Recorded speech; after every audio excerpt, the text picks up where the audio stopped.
XIV recently appointed Monsignor Anthony Ekpo, a Nigerian priest, as the assessor of the Holy See's Secretariat of State.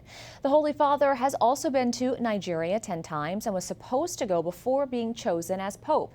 It's a country he knows well, including the plight its citizens continue to endure.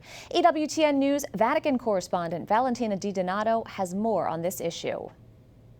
The surge of violence in Nigeria has been a growing concern in the country and across the international community for many years, with armed groups attacking villages and homes, kidnapping young girls, and often committing murder in cold blood.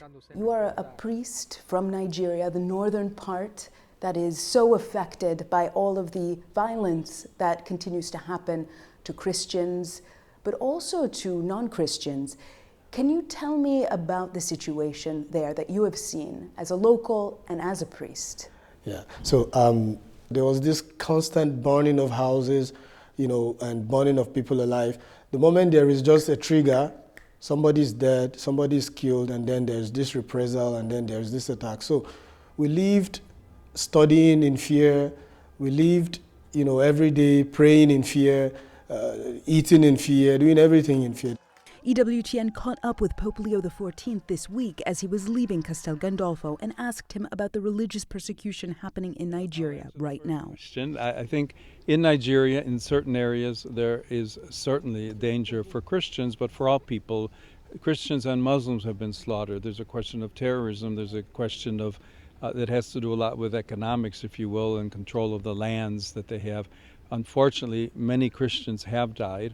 And I think it's very important to seek a way with the government, with all peoples, to promote authentic religious freedom. But the violence is not just about religion.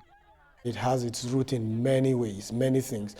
You can call it religious, you can call it ethnic, you can call it herders, farmers crisis, you can call it economy, you can call it political. So Pope Leo is very, very right when he says that it is not just, religious. It has all this dimension.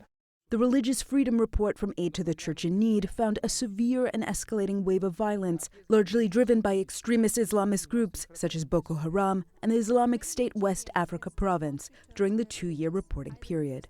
It also highlighted that continued violence is also driven by social factors. It's truly important, the attention of the international community and all our commitment, but it's also very important to describe the situation in Nigeria and what is happening there with objectivity and accuracy, because this is also very important to intervene.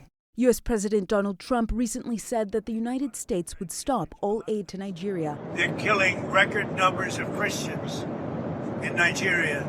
And possibly go into the country, guns a-blazing, if the African country did not stop the killing of Christians. Going back to the early Christians, right?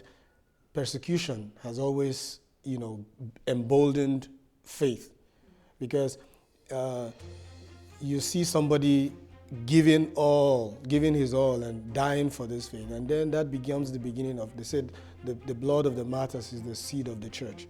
And so we take that really serious. In Rome, Valentina Dudo for EWTN News Nightly.